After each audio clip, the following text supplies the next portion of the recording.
آیت نمبر 273۔ اعوذ باللہ من الشیطان الرجیم، بسم اللہ الرحمن الرحیم، للفقراء الذین احصروا فی سبیل اللہ لا يستطيعون ضربا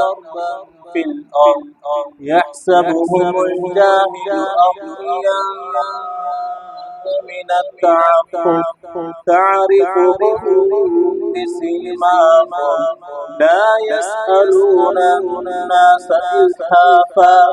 وما تنفقوا من خير فإن الله به عليم۔ صدقہ اور خیرات ان فقراء کے لیے کہ جنہوں نے اپنے آپ کو روکے رکھا ہے اللہ کے راستے میں، نہیں طاقت رکھتے وہ زمین میں سفر کرنے تو ناواقف لوگ گمان کرتے ہیں کہ یہ مالدار ہے تو وہ اپنے آپ کو سوال کرنے سے بچاتے ہیں، تو ان کو تم پہچانو ان کی نشانیوں سے، وہ نہیں سوال کرتے لپٹ کر، اور وہ جو تم خرچ کرتے ہو یہ بہتر ہے، بے شک اللہ رب العزت کو جاننے والے۔ میرے بھائیوں، جیسا کہ آپ حضرات کو پتہ ہے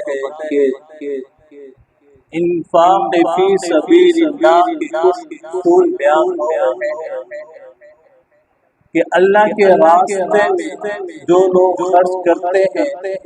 ان کے سلسلے میں اللہ رب العزت نے 7 اصول بیان کیا۔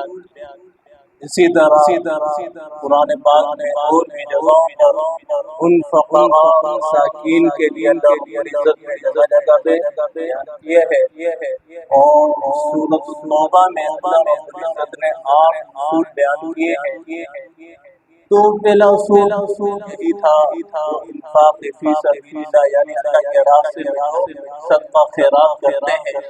پہلا اصول یہ ہے کہ صدقہ دینے کے بعد احسان نہ جتلاؤ۔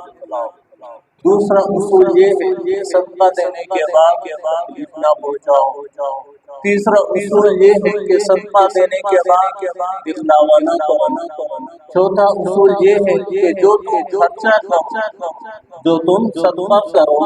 انفقوا من طیبات ما کسبتم، کہ اس چیز میں سے تم حلال مال اس میں سے صدقہ کرو۔ اور اسی طرح اصول بیان کیا کہ جو تم صدقہ کرو کہ چاہے تم ظاہر کر کے صدقہ کرو، چاہے اس کو تم چھپا کر صدقہ کرو، لیکن چھپا کر صدقہ کرو گے تمہارے لیے زیادہ بہتر ہے، تو اس سے تم ریاکاری سے بچ جاؤ گے۔ اگر تم اپنے اوپر اتنا یقین رکھتے ہو کہ ہم دیکھ کر دکھا کر صدقہ کر رہے ہیں تاکہ ہمارے محلے میں یا ہمارے شہر میں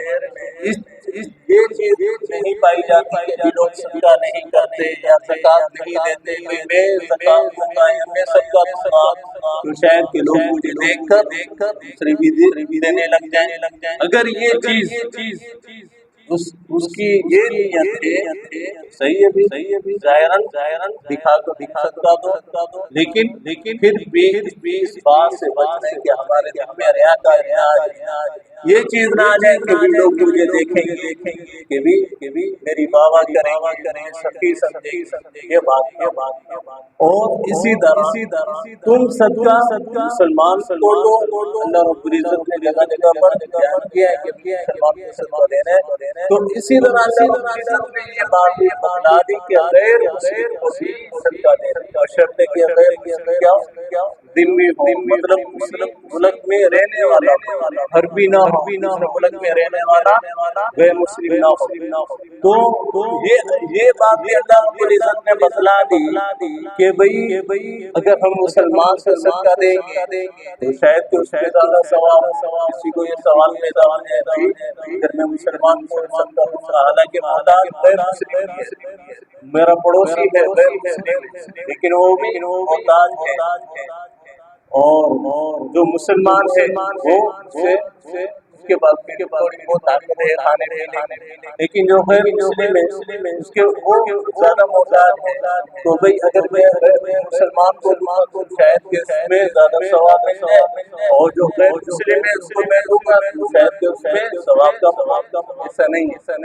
اللہ رب العزت نے یہ اشکال بھی دور کر دیا، فرمایا کہ وما تنفقوا من خیر یوفى الیکم، تمہیں اگر مسلمان کو صدقہ دو گے تب بھی پورا ثواب ملے گا، اور اگر تم غیر مسلم کو صدقہ دو گے تب بھی تمہیں پورا اس کا اجر۔ ایسا نہیں ہے کہ مسلمان کو دو گے تو شاید کہ ایک اور یہ اشکال پیدا ہو کہ بھی جو نمازی ہو صدقہ اس کو دے، شاید کہ بھی زیادہ ثواب ہو، جو فاسق ہے فاجر ہے نماز نہیں پڑھتا وہی اس کو صدقہ دیں گے شاید کہ اس میں کم ثواب۔ ہاں بھئی کوشش کریں کہ جو زیادہ محتاج ہو اس کو صدقہ دیں، اس کو صدقہ دینا۔ صدقے میں بھی جو رشتہ دار سب سے پہلے ہم اپنے رشتہ داروں میں دیکھیں، اگر رشتہ داروں میں ایسے لوگ نہیں ملتے پھر محلے میں دیکھیں، پڑوس میں دیکھیں، اگر پڑوس میں بھی نہیں ملتے محلے میں دیکھیں، محلے میں بھی نہیں ملتے پھر شہر میں دیکھیں۔ تو بہرحال یہ 6 باتیں، یہ 6 اصول بیان ہو چکے انفاق فی سبیل اللہ۔ تو یہاں پر اللہ رب العزت نے ایک اور 7واں اصول بتلا دیا کہ 7واں اصول کیا ہے؟ 7واں اصول فرمایا کہ یہ صدقہ خیرات کے مستحق وہ لوگ ہیں جو جو اپنے آپ کو اللہ کے راستے میں روکے رکھے، جنہوں نے اپنے آپ کو روکے رکھا ہوا ہے اللہ کے راستے میں۔ کیا مطلب؟ مولانا اشرف علی تھانوی فرماتے ہیں کہ یہ 2 قسم کے، ایک تو وہ جو جہاد فی سبیل اللہ، جو جہاد کرتے ہیں انہوں نے اپنے آپ کو اللہ کے راستے میں روکا ہوا ہے۔ جو جہاد کے لیے جائے گا ظاہری بات ہے سمجھے گا کہ بھی ہمارے بچوں کی کفالت کون کرے گا، تو اگر ان کے پاس کھانے پینے کا راشن ہوگا یا پیسے ہوں گے تو ان کے لیے آسانی ہو جائے گی، یہ بھی ان کی رکاوٹ دور ہو جائے گی۔ اگر ان کے پاس کھانے پینے کی اشیاء ہوگی یا پیسے ہوں گے وہ اپنے بچوں کو لے کر اللہ کے راستے میں جہاد کے لیے نکل جائے۔ تو پہلی قسم یہ، اور دوسری قسم فی سبیل اللہ کیونکہ ہے فرمائے کہ جو اللہ کے راستے میں علم حاصل، جو اللہ کے راستے میں علم حاصل کرتے ہیں، دوسری تو بہرحال فرمائے کہ ایک بندہ اللہ کے راستے میں علم حاصل کرے اور پھر اس کے بعد وہ کاروبار بھی کرے یا ملازمت کرے، مزدوری کرے، جیسا کہ ہم کراچی میں پڑھتے تھے کافی سے طالب علم بیچارے اور گھر سے خرچہ بھی نہیں آتا تھا، جمعرات کے دن شام میں چھٹی ہوتی تھی عصر کے بعد، پھر جمعے کے دن مغرب کے بعد مطلب 24 گھنٹے ان کو ملتے تو بیچارے کیا کرتے تھے، جمعے کے دن صبح میں جاتے کہیں پر مزدوری کرتے تھے، اور کافی ساتھی سے بھی دیکھے سبزی منڈی میں جاتے وہاں پر وغیرہ اٹھاتے کرتے تو 1000-1500 روپے جاتے تھے، پورا ہفتہ اسی کو گزارا کرتے تھے۔ ان کے جو اخراجات حساب بھی جو وہ تو اس میں تعلیم کے اندر رکاوٹ آئے، تو یہ چیز تعلیم میں رکاوٹ آ جائے. تو اگر ان لوگوں کے اوپر صدقہ کیا جائے تو یہ رکاوٹ ختم ہو جائے گی. جیسا کہ ایک فارسی میں کہاوت ہے کہ نیم حکیم خطرہ جان، نیم حکیم خطرہ جان، کہ جو آدھا ڈاکٹر ہو آدھا حکیم ہو تو جان کا خطرہ ہے. وہی کوئی مریض ہے اس ڈاکٹر کے پاس لے جائے اور وہ ڈاکٹر پرانا ہو حکیم پرانا ہو تو جان کا خطرہ نہیں ہے کہ نہ وہ دوائی دے دے کے بندے پورا ہو. تو اسی طرح ہوتا ہے کہ نیم ملا خطرہ ایمان، کہ جو آدھا ملا ہوگا نا تو ایمان ہے. جو آدھا ملا ہوگا مطلب اس نے بیچارے نے تعلیم حاصل نہیں کی لیکن آدھا وقت اس نے اپنے کاروبار میں لگا دیا، آدھا وقت اس نے اپنی تعلیم میں لگا دیا. تو اسی وجہ سے مولانا شاہ ولی تھانوی رحمۃ اللہ فرماتے ہیں کہ صدقہ ان کو دو جو تعلیم حاصل کرتے ہیں تاکہ وہ اپنا پورا وقت تعلیم میں لگا سکیں. جو سیکھنے سکھانے کا کام کرتے ہیں، دیکھیں ہم ان لوگوں کو جو مدارس محتاج ہیں، دیکھتے نا یہاں پر کافی تعلیم ہاتھ اٹھا کے چار پڑھتے گھر والوں نے ان کو پڑھنے کے لیے کیا ان لوگوں کے پاس کھانے کے لیے بندوبست نہیں. سب کچھ ہے. جب انسان ایک نیت رکھتا ہے کھلانے پلانے کی، بھائی میں کوشش کروں گا کہ ان کو مدد سے میں کھانا بنا کر کھلاؤں، تو اللہ رب العزت ان کے لیے راستے کھول دیتے ہیں. اگر ان کی نیت یہ نہ ہو اور وہ اپنے آپ کو بناتے رہے باہر دیکھا جائے گا طالب علم کہیں نہ کہیں گزارا کر دیں گے، سال دیں گے لے کر آ جائے گا گھروں سے مانگ. تو جب ان بچوں کا ابھی سے یہ ذہن بن جائے گا مانگنے کا، تو پوری زندگی ان کی عادت بن جائے گی، بڑے ہو جائے گے پھر وہ مانگتے رہیں گے. وہ کبھی بھی بات کسی کے سامنے نہیں کہہ سکتے. جن ملاؤں میں یہ مانگنے کی عادت ہوگی نا کبھی بھی اپنی مسجد میں اگر وہ امامت کرتا ہوگا فارغ ہونے کے بعد کبھی بھی حق کی بات نہیں کر سکتا. کیوں کہ بھئی اگر میں نے حق کی بات کری تو میرا یہ جو کھانے پینے کا بندوبست ہے وہ بند ہو جائے گا، میرا جو راشن آنے کا یہ راستہ ہے وہ بند ہو جائے گا. تو اس وجہ سے فرمائے کہ جب ہم ان مدارسوں میں صدقہ دیں گے، ان طالب علموں کے اوپر جو علم حاصل کرتے ہیں ان کے اوپر صدقہ دیں گے، ان کو صدقہ دیں گے تو ان کی جو یہ رکاوٹ ہے کھانے پینے کی تو یہ رکاوٹ ختم ہو جائے گی. تو فرمایا کہ جو لوگ کہتے ہیں نا مولانا شاہ صاحب نے ان لوگوں کا یہاں پر کیا کہ جو لوگ کہتے ہیں نا کہ مدرسوں میں جو پڑھنے کے لیے جاتے ہیں کیا یہ نکم ہے، ان لوگوں کا یہ دماغ پر نظریہ بنا ہوا ہوتا ہے. تو فرمائے کہ جو لوگ یہ سوچتے ہیں کہ بھی نکم میں سارا دن مدرسے کے اندر کھانا پینا ہے سنا ہو کے تو یہاں پر ان لوگوں کا بھی اللہ رب العزت نے اعتراف کر دیا کہ جن لوگوں نے اللہ کے راستے میں اپنے آپ کو روکے رکھا ہوا ہے اور لا یستطیعون ضربا فی الارض اور زمین میں وہ دوسرے کاروبار کرنے کی طاقت بھی رکھتے تو فرمائے کہ ان کو صدقہ دینا چاہیے. اور پھر آگے فرمائے کہ کہ کافی لوگ جو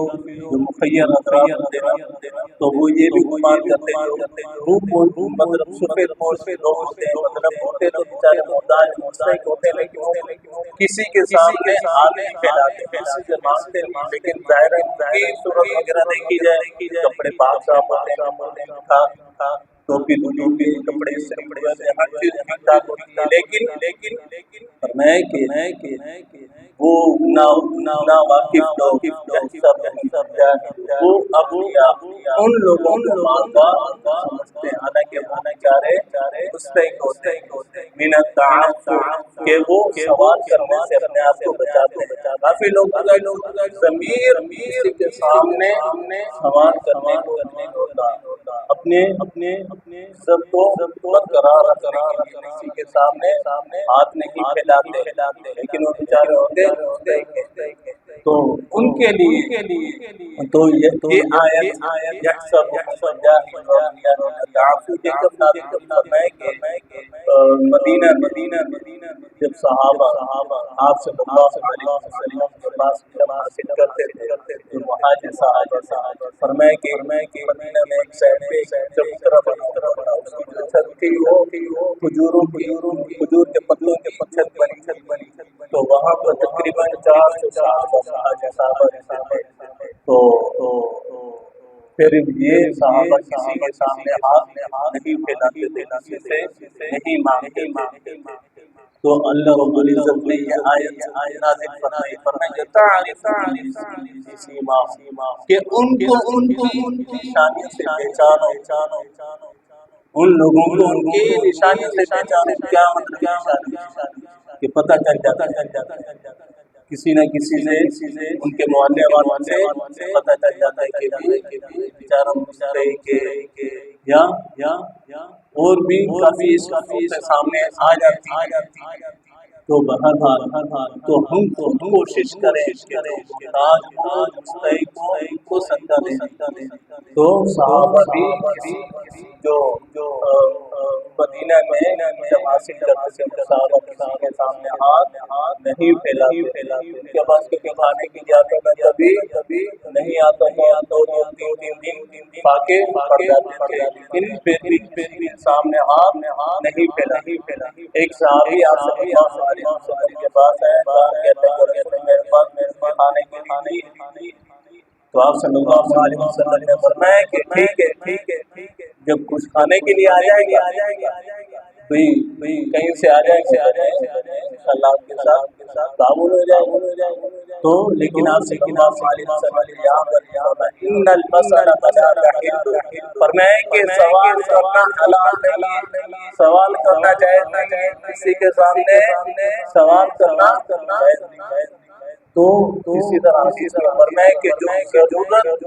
سے بھی زیادہ کسی کے سامنے ہاتھ پھیلائے قیامت کے دن اس کے چہرے پہ گوشت نہیں ہوگا، اس کے چہرے پہ گوشت نہیں ہوگا۔ جو ضرورت سے زیادہ کسی کے سامنے سوال کرتا ہے اور مال جمع کرنے کے لیے رکھتا ہے، دیکھتے ہیں نا کوئی 1000 میں کما رہے کوئی کما رہے، آنے کا کھانا جن کو مل جائے، کپڑے پہننے کے لیے مل جائے، ایک مکان کسی کو مل جائے، پھر تو اس کو سوال کرنے کی ضرورت نہیں ہے۔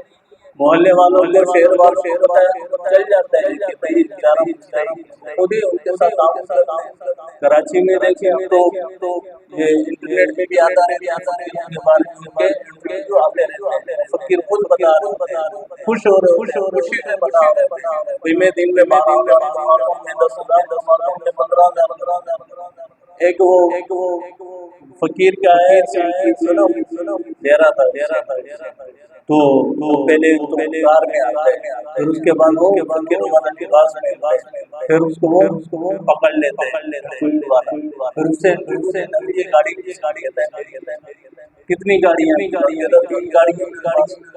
بھئی آپ دن میں کتنے کماتے ہیں؟ 40,000 کماتے ہیں۔ وہ کہ مال جمع کرنے کے لیے کماتے ہیں، اس کو ضرورت نہیں ہے، اس کی غیرت اس کی ضمیر ختم ہو چکی، ان کو ضرورت نہیں ہوتی، ہم ان کو دیں جو ضرورت۔ اگر کسی کو کہتے ہیں نا یہ تو ضرورت اس میں اللہ کے نام سے، لیکن یہ چیز جو ہم دیکھتے ہیں نا کہ اللہ کے نام سے، یہ بھی تو دیکھو نا کہ یہ بیچارہ مجھ سے کیا، پہلی بات ہے اللہ کے نام سے مانگنا، اللہ کا نام اللہ سے مانگو نا، اللہ کے نام سے کیوں مانگو؟ اللہ سے مانگنا. دیکھتے ہیں نا مسجدوں میں آگے کافی اپنی ذات کے لیے مانگتے ہیں. کافی دوست سب کے لیے اعلان کر رہے ہیں، لیکن کافی ایسے ہوتے ہیں کہ جو اپنی ذات کے لیے مانگتے ہیں. مانگتے گئے اللہ کے گھر میں میرے پاس کوئی مہمان ہے اور پھر وہ میرا مہمان کسی محلے والوں سے کھانا مانگے تو مجھے اچھا لگے. کیوں؟ مہمان تو میرے وہ یہ میری بےزتی کر رہے ہیں اور کھانا تو مانگ رہے اتنی اچھی بات ہے. تو اللہ رب العزت نے یہاں پر کبھی تو میرے گھر میں آئے تو مانگ رہا میری مخلوق سے. تو بہرحال تو فرمائے کہ احسب کہ ان کو پہچان کی نشان کے سامنے آیا پتہ چل جاتا ہے کہ ہمارے محلے میں ہمارے پڑوس میں کون سے کہ محلے میں کون سے کہ شہر میں کون سے اس کے ساتھ تعاون کرنا چاہیے. اور فرمائے کہ لا الناس یہ جو سفید گوشت ہوتے ہیں نا بیچارے وہ کسی کے سامنے لپٹ کر سوال کرتے ہیں. جن کا ضمیر زندہ ہوتا ہے نا وہ کبھی بھی مطلب کہ کسی کے پیچھے پڑنا تو وہ اسے سوال نہیں کرتے. جس کو ضرور بیچارہ مستحق ہوتا ہے تو وہ کیا کرتے ہیں ایک ہی بات کہہ دیتے ہیں کہ بھائی میں مستحق ہوں، میرے پاس کپڑا پہننے کے لیے میرے پاس کھانا کھانے کے لیے پیسے نہیں. وہ ایک ہی بات ہے لیکن وہ اس کے پیچھے کہیں پڑتا تو فرمائے کہ خیر بہرحال جو بھی تم خرچ کرو گے تمہارے لیے ہی بہتر ہے.